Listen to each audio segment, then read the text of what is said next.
Olá pessoas, eu sou o Bruno de Palma e hoje a gente vai falar sobre a Batalha de Hastings, a batalha que mudou a Idade Média. Vem comigo!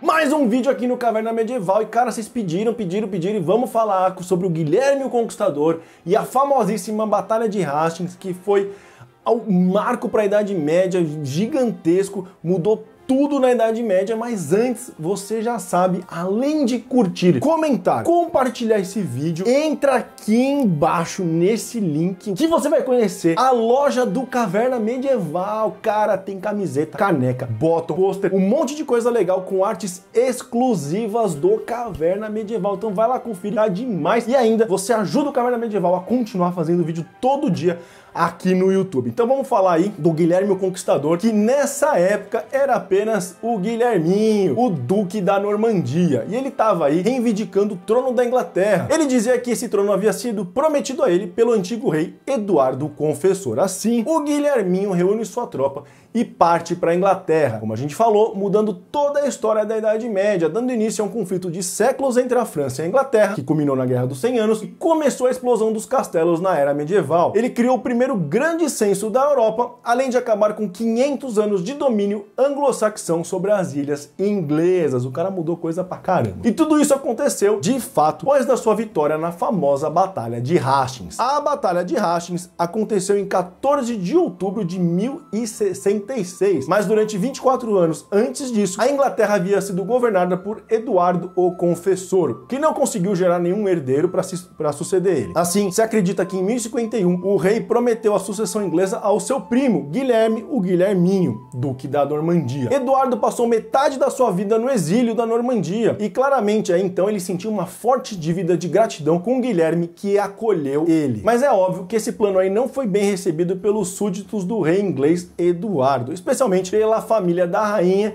que aí ia perder o poder. A rainha era Edith de Wessex, ela era a filha do conde mais poderoso do país, Goduíno, e no final dos anos de 1050, seus irmãos tornaram-se a força dominante na política inglesa. Quando Eduardo morreu, em 5 de janeiro de 1066, foi seu cunhado, Harold Godwinson, que reivindicou o trono, insistindo que o velho rei o havia nomeado em seus últimos momentos de vida. Bem malandrão, né? Haroldo foi coroado no dia seguinte, mas logo teve que enfrentar grandes desafios ao seu governo. O primeiro foi a inesperada invasão do Harold Hardrada, o grande viking rei da Noruega, que eu falo nesse meu vídeo aqui. O Haroldo inglês enfrentou o Haroldo viking na grande batalha de Stamford Bridge, em 25 de setembro de 1066. Mas logo em seguida, aproveitando aí que as forças inglesas estavam no norte, o Guilherminho invadiu a Inglaterra pelo sul, desembarcando no condado de Sussex, 3 dias depois da batalha de Stamford Bridge. Muito malandrão esse Guilherminho. Mas uma grande curiosidade é que a batalha de Hastings não aconteceu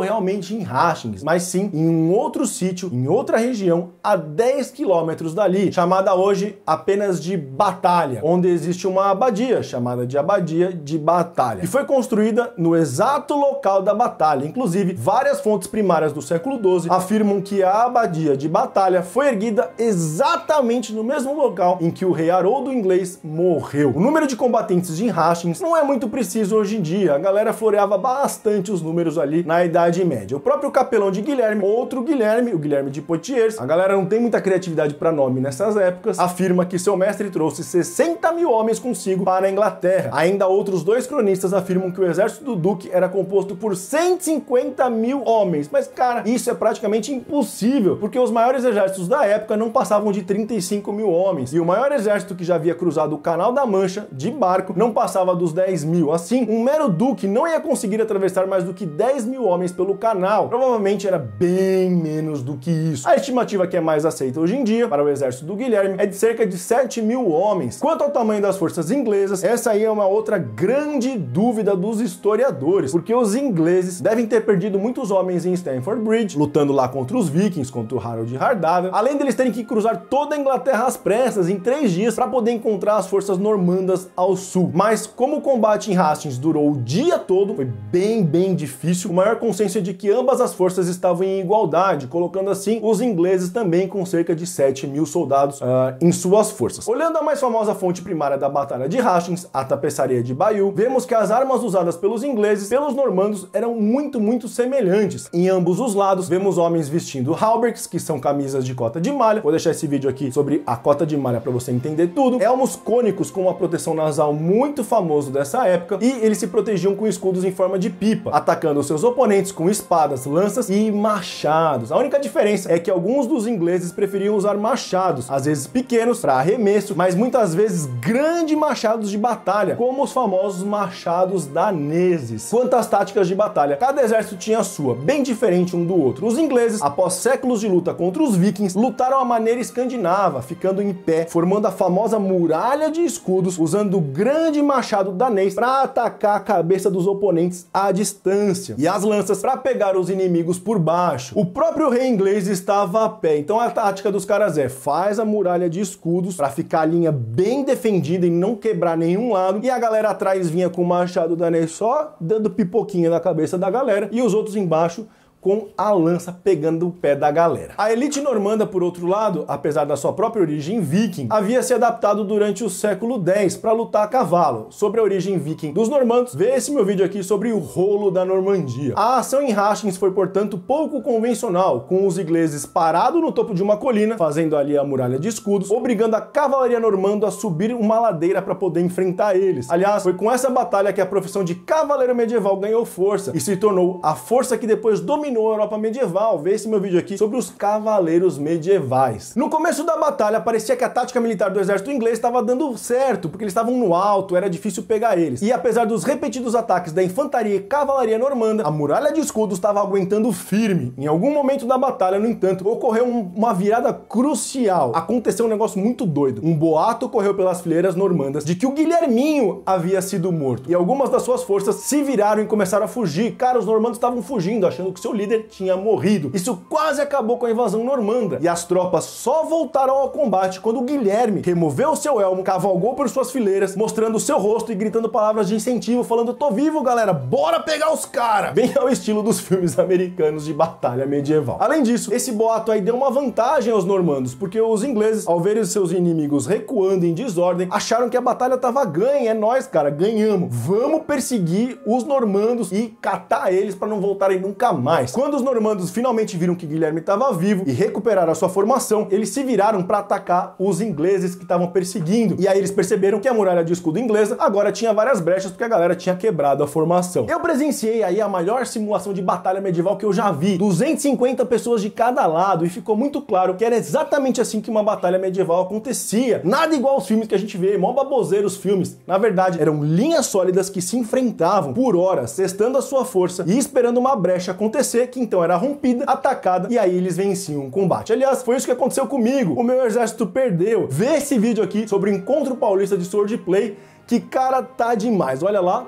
O maior exemplo de como era uma batalha medieval. Outro fator para a vitória normanda foi o número de arqueiros. Lá na tapeçaria de Bayeux, a gente consegue ver vários arqueiros normandos que atiravam repetidas salvas de flechas nos ingleses, mas do lado inglês mostrava muito poucos arqueiros. Talvez aí porque eles não tiveram tempo de se reunir, vindo correndo do norte depois de lutar contra os vikings. E isso foi decisivo, porque se diz que o rei inglês morreu com uma flechada no olho. O que decidiu a batalha foi realmente a morte do rei inglês Haroldo. Segundo a canção da batalha de Hastings, a escuridão já estava descendo quando o grito "Haroldo está morto" ecoou pelo campo. Mas a versão da flecha no olho aí, que matou Haroldo, é muito contestada pelos historiadores, porque a única fonte que a gente tem aí desse fato é a tapeçaria de Bayeux, que mostra o Haroldo caindo com uma flecha no olho. Só que a gente pode falar que aquilo não era uma flecha, é uma lança. Ainda assim, a canção da batalha diz que Haroldo foi morto por um esquadrão de morte normando, e foi feito dedicado exclusivamente para encontrar ele em batalha e matá-lo. A batalha de Hastings é retratada como sangrenta, um verdadeiro massacre de ambos os lados. Guilherme de Poitiers relata que por toda parte a terra estava coberta com a flor da nobreza e juventude inglesa, encharcada de sangue. O rei inglês e seus dois irmãos caíram em batalha, entregando de vez a Inglaterra nas mãos de Guilherme. Mesmo assim, a batalha continuou um pouco mais durante a noite. Os normandos perseguiram os ingleses que haviam fugido após a morte de Haroldo, mas eles se desfizeram quando começaram a se perder em meio à escuridão. Guilherme então virou Guilherme Guilherme o Conquistador e foi coroado Guilherme I, rei da Inglaterra, no dia de Natal do mesmo ano na abadia de Westminster, pondo fim a 500 anos de domínio saxão. No entanto, Guilherme teve que lutar por mais 5 anos, vencendo batalhas contra rebeldes no norte da Inglaterra, construindo vários castelos normandos do tipo Motte and Bale e Keeps por toda parte antes de controlar completamente o seu novo reino. Sobre esses castelos,